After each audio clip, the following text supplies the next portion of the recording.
భారత్పై ట్రంప్ మరోసారి దురుసు వ్యాఖ్యలు చేశారు. భారత్పై తీవ్ర ఆరోపణ చేశారు. అమెరికా అధ్యక్షుడు భారత్ డ్రగ్స్ ఉత్పత్తి కేంద్రం అంటూ నోరు పారేసుకున్నారు.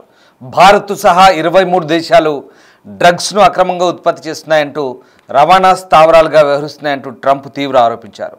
ఇక ఇది అమెరికన్స్ భద్రతకు ముప్పుగా మారిందంటూ ట్రంప్ వ్యాఖ్యానించారు. ప్రెసిడెన్షియల్ డిటర్మినేషన్ నివేదికలో ట్రంప్ ఈ ఆరోపణ చేశారు. రష్యాతో భారత్ స్నేహాన్ని జీర్ణించుకోలేకపోతున్నారు ట్రంప్. రష్యా నుంచి భారత ముడిచమురు కొనొద్దంటూ ట్రంప్ హుకుం జారీ చేసిన సంగతి తెలిసిందే. అయితే ట్రంప్ను ఏమాత్రం భారత్ పట్టించుకోలేదు. దీంతో అప్పటి నుంచి భారత్పై టారిఫ్ బాంబులు అలాగే నోటు దురుసు వ్యాఖ్యలు చేస్తున్నాడు. తాజాగా ట్రంప్ వ్యాఖ్యలపై ఇండియన్స్ మండిపడుతున్న పరిస్థితి. ఏకంగా భారతదేశం ఓ డ్రగ్స్ ఉత్పత్తి కేంద్రం అంటూ ట్రంప్ చేస్తున్న వ్యాఖ్యలతో ఒకసారిగా భారతీయులంతా కూడా విస్తుపోతున్న పరిస్థితి. భారత్ సహా 23 దేశాలు అక్రమంగా డ్రగ్స్ను ఉత్పత్తి చేస్తున్నాయంటూ రవాణా స్థావరాలుగా వ్యవహరిస్తున్నాయంటూ అమెరికా అధ్యక్షుడు ట్రంప్ ఆరోపించారు. చైనా, పాకిస్తాన్, ఆఫ్ఘనిస్తాన్లు ఈ జాబితాలో ఉన్నాయన్నారు. ఇవి అక్రమ డ్రగ్స్ను అందులో వాడే రసాయనాలను ఉత్పత్తి రవాణా చేస్తూ అమెరికా ప్రజల భద్రతకు ముప్పుగా పరిణమించాయని విమర్శించారు. అమెరికన్ కాంగ్రెస్కు సోమవారం సమర్పించిన ప్రెసిడెన్షియల్ డిటర్మినేషన్ రిపోర్ట్లో ట్రంప్ ఈ ఆరోపణ చేశారు. Bharat, Pakistan, China, Afghanistan, Bahamas, Belize, Bolivia, Burma, Colombia, Costa Rica, Dominican Republic, Ecuador, El Salvador, Guatemala, Haiti, Honduras, Jamaica, Laos, Mexico, Nicaragua, Panama, Peru, Venezuela దేశాలు ప్రధానంగా డ్రగ్స్ ఉత్పత్తి చేయడంతో పాటు రవాణా చేస్తున్నాయంటూ ట్రంప్ మండిపడ్డారు. మొత్తం మీద ఈ దేశాల జాబితాలో ఇప్పుడు ఏకంగా భారత్ను చేర్చడం వెనుక ట్రంప్ అక్కసు మరొకసారి బయటపడింది. ట్రంప్ పూర్తిగా భారత్పై ఎంత వ్యతిరేకతతో ఉన్నారో మనకు క్లియర్గా అర్థమవుతుంది. ఏకంగా భారత్పై ఇటీవలి కాలంలో విషం చిమ్ముతున్న ట్రంప్ ఈసారి ఏకంగా భారత్ ఒక డ్రగ్స్ ఉత్పత్తి కర్మాగారంగా ఆ నివేదికలో పేర్కొన్నారు. సంచలన నివేదికను ట్రంప్ అయితే అమెరికన్ కాంగ్రెస్కు సమర్పించారు. మాదక ద్రవ్యాల ఉత్పత్తి రవాణా చేస్తున్న దేశాల్లో భారతదేశం కూడా ఒకటంటూ ఆ జాబితాలో వెల్లడించారు. మొత్తం 23 దేశాల పేర్లను అధికారికంగా ప్రకటించారు. ఆ జాబితాలో భారత్, చైనా, పాకిస్తాన్లకు కూడా చోటు కల్పించాడు. జాబితాల్లో ఉండడం ప్రభుత్వ వైఫల్యం కాదంటూ మళ్ళీ వివరణ ఇచ్చే ప్రయత్నం చేశారు. కొన్ని దేశాలు డ్రగ్స్ నియంత్రణలో విఫలమయ్యాయంటూ వెల్లడించారు. సో ఆ రకంగా మాదక ద్రవ్యాల ఉత్పత్తి రవాణాకు ప్రధాన కేంద్రాలుగా ఉన్న దేశాల జాబితాను తాము విడుదల చేశామంటున్నారు డొనాల్డ్ ట్రంప్. సో అమెరికన్ కాంగ్రెస్కు సమర్పించారు ఈ అధికారిక నివేదిక. మొత్తం 23 దేశాల పేర్లున్నాయి. ఇందులో ఆందోళన కలిగించే విషయం ఏంటంటే ఈ జాబితాలో భారత్తో పాటు పొరుగు దేశాలైన చైనా, పాకిస్తాన్, ఆఫ్ఘనిస్తాన్, బర్మా కూడా ఉన్నాయి. తమ దేశంలోకి అక్రమంగా ప్రవేశిస్తున్న మాదక ద్రవ్యాల ముప్పును ఎదుర్కొనేందుకు కట్టుబడి ఉన్నామంటూ ట్రంప్ స్పష్టం చేస్తున్నారు. కానీ ఈ జాబితాలో ఉన్న ఇతర దేశాల్లో Mexico, Colombia, Venezuela, Bolivia, Ecuador, Peru, Panama, Costa Rica, Jamaica, Laos వంటి దేశాలు కూడా ఉన్నాయి. అయితే ఈ జాబితాలో ఒక దేశం పేరు ఉండడం అనేది ఆ దేశ ప్రభుత్వ వైఫల్యాన్ని సూచించదంటూ అమెరికా తన నివేదికలో చెప్తోంది. భౌగోళిక, వాణిజ్య, ఆర్థిక కారణాల వల్ల కొన్ని దేశాలు మాదక ద్రవ్యాల రవాణాకు అనుకూలంగా మారాయంటూ అందుకే వాటిని జాబితాలో చేర్చినట్టుగా చెప్తుంది.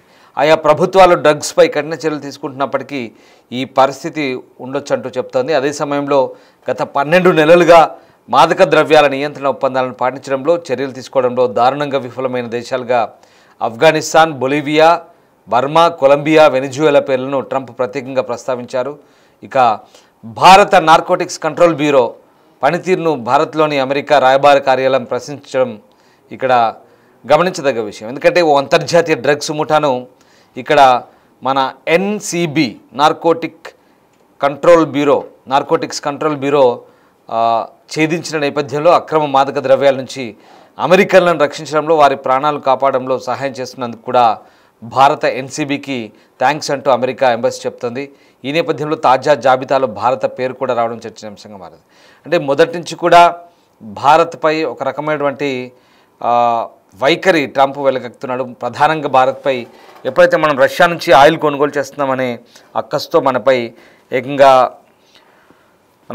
టారిఫ్లు విధించడం అడ్డగోలుగా, దాంతోపాటు ఎక్కడ అవకాశం దొరికినా అక్కడ భారత్ని ఇరికించే ప్రయత్నం చేస్తున్నాడు. మంచి మిత్రదేశం అంటూనే వివాదాస్పద అలాగే అపఖ్యాతి పాలు చేసే జాబితాలో భారత్ను అమెరికా చేర్చింది. సో మాదక ద్రవ్యాల కట్టడిపై ఉక్కుపాదం మోపై భారత్ను ప్రధాన డ్రగ్స్ రవాణా ఉత్పత్తి దేశాల జాబితాలో ట్రంప్ చేర్చాడు. దీంతో అధ్యక్షుడి సంకల్ప పత్రం పేరుతో కాంగ్రెస్కి అయితే ఇది సమర్పించిన పరిస్థితి కనబడుతుంది.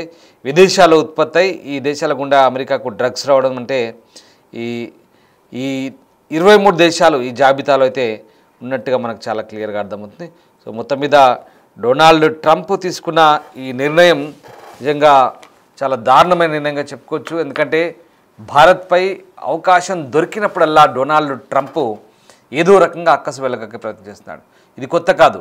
భారత్ పాకిస్తాన్ యుద్ధం అప్పటి నుంచి కూడా భారత వ్యవహారాల్లో జోక్యం చేసుకోవడం, తద్వారా భారత్ అతని పక్కన పెట్టడం, అతని మాటలను లెక్క చేయకపోవడంతో అప్పటి నుంచి భారత్పై కక్ష పెంచుకున్న ట్రంప్ ఏకంగా 50% టారిఫ్లు విధించి రష్యా నుంచి ఆయిల్ కొనుగోలు చేస్తున్నారు. మీరు కొనుగోలు చేసే ఆయిల్ వల్ల, ఆ డబ్బుల వల్లే రష్యా ఉక్రెయిన్తో యుద్ధం చేస్తుంది అనేది ఒక వాదన. దాంతోపాటు తనకు నోబెల్ బహుమతి దక్కకుండా ఇండియన్స్ అడ్డుపడ్డారనేది వ్యక్తిగత కక్షగా పెట్టుకున్నాడు. అంతేకాదు ఇక అవకాశం దొరికినప్పుడల్లా అడ్డగోలుగా భారత్ గురించి వ్యాఖ్యలు చేస్తాడు, హాస్యాస్పద వ్యాఖ్యలు చేస్తాడు. ఇంత మాత్రమే కాదు, ఇప్పుడు ఏకంగా ఒక భారతదేశాన్ని పూర్తిగా బదనాం చేసే పని చేస్తున్నాడు. పూర్తిగా భారతదేశం ప్రతిష్టను దిగజార్చే, అపఖ్యాతి పాలు చేసే ఒక ప్రక్రియ ఇది. పూర్తిగా అధ్యక్షుడి సంకల్ప పత్రిక అంటూ విడుదల చేసిన ఒక నోట్లో భారత్ పేరు చేర్చాడు. భారత్లో అక్రమంగా డ్రగ్స్ తయారు చేసి రవాణా చేస్తారు. సరే, భారత్లో లేవని మనం చెప్పలేం. మన దేశంలో కూడా గంజాయి ఉత్పత్తులు అక్కడ ఇక్కడ మనం కూడా చాలా చోట్ల డ్రగ్స్ ఉన్నాయి. పంజాబ్లో ఉన్నాయి, ఇతర స్టేట్స్లో ఉన్నాయి. కానీ భారత్ నుంచి ఏకంగా అమెరికాకు డ్రగ్స్ వెళ్తున్నాయి, ఇక్కడి నుంచి ఉత్పత్తి అయిన డ్రగ్స్ అని మన సరిహద్దులు దాటి అమెరికాకు వెళ్తున్నాయి అన్నట్టు ఆ జాబితాలో 23 దేశాల జాబితాలో భారత్ను చేర్చడం అనేది చాలా దారుణం. ఎందుకంటే మనం ఇందాక చెప్పుకున్నాం, ఇటీవలి కాలంలో అమెరికాలో మన నార్కోటిక్స్ కంట్రోల్ బ్యూరో అమెరికాకు ఏదైతే కొన్ని అక్కడ వెళ్ళాల్సినటువంటి కొన్ని సప్లై చేయాల్సినటువంటి కొన్నిటిని అడ్డుకుంది. సో దాన్ని అమెరికన్ ఎంబసీ కూడా ప్రశ్నించింది. ముఖ్యంగా భారత్ అంటే అమెరికాలోనే అది అడ్డుకుంది, ఇక్కడ కాదు, అది అడ్డుకుంది అమెరికాలోనే. సో అట్లా చేసినప్పుడు అక్కడ అమెరికాని మనని అప్రిషియేట్ చేసిన పరిస్థితి కనబడుతుంది. అక్కడే ఛేదించాం మనం. భారత్లో అంతర్జాతీయ డ్రగ్స్ ముఠాను అక్కడ మన ఎన్సీబీ ఛేదించినప్పుడు సో అక్కడ మన పనితీరును అమెరికా రాయబారి కార్యాలయం మెచ్చుకుంది. సో అంటే మన విత్ ఇన్ కంట్రీలో మనం చేసిన పనికి, అమెరికాలో కాదు, ఇది మన దేశంలో భారత్లో మన ఒక అంతర్జాతీయ డ్రగ్స్ ముఠాను అడ్డుకున్నప్పుడు అక్కడ అమెరికా రాయబారి కార్యాలయమే మనని అప్రిషియేట్ చేసిన పరిస్థితి. కానీ ఇప్పుడు మళ్ళీ అలా చేస్తూనే ఏకంగా ఆ దేశాల జాబితాలో ఇండియాను చేర్చడం అనేది చాలా దారుణం. ఎందుకంటే భారత్ను నిజంగా భారత పరువు ప్రతిష్టలు ఈ జాబితాలో భారతదేశం ఉందంటే ఖచ్చితంగా ఒక డ్రగ్స్ తయారు చేసే, ఉత్పత్తి చేసే కేంద్రంగా భారత్ని పేర్కోవడం అనేది అంతర్జాతీయంగా ఇది ఒక చెడ్డ పేరు లాంటిది. కానీ ఇది చెడ్డ పేరు రావడం అంటే అక్కడ ఏదో మనం అంతర్జాతీయ మాదక ద్రవ్యాల ఉత్పత్తులు లేదా రవాణా చేస్తూ పట్టుబడము లేదా ఇతరత్ర వ్యవహారాలు కాదు. అక్కడ కంప్లీట్గా ఒక వ్యక్తి ఉద్దేశపూర్వకంగా ఆ జాబితాలో భారత్ని చేర్చడం అనేది ఇక్కడ చాలా క్లియర్గా కనిపిస్తుంది. సో అవకాశం దొరికినప్పుడల్లా కూడా ట్రంప్ తన నోటి దురుసును ప్రదర్శిస్తుంటాడు, టారిఫ్ల బాంబులు వేస్తుంటాడు, అడ్డగోలుగా భారత్ను బ్లేమ్ చేసే ప్రయత్నం చేస్తుంటాడు. ఇప్పుడు తాజాగా కూడా ఇది కూడా అలాంటి పని అంటూ ట్రంప్ వ్యాఖ్యలపై ఇండియన్స్ అయితే మండిపడుతున్నారు. సో ఇంకా చూడాలి, ఇంకా భారత్పై ఎంతటి అక్కసు వెళ్ళగక్కుతున్నాడు. తాను వేసిన టారిఫ్లు చాలా అన్నట్టు యూరోపియన్ యూనియన్ దేశాలకు కూడా 100% టారిఫ్లు వేయడంటూ వాళ్ళకు కూడా ఆర్డర్స్ జారీ చేస్తున్నాడు. సో ఎక్కడ భారత్ ఎదిగిపోతుంది అనేది ట్రంప్ బాధ. భారతదేశము డ్రగ్స్, మాదక ద్రవ్యాలు ఉత్పత్తి చేసి రవాణా చేయదు.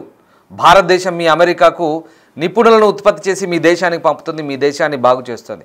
భారతదేశము ప్రతిభావంతులైన సైన్స్ గ్రాడ్యుయేట్లను తయారు చేసి ఉత్పత్తి చేసి మీ దేశానికి పంపుతుంది.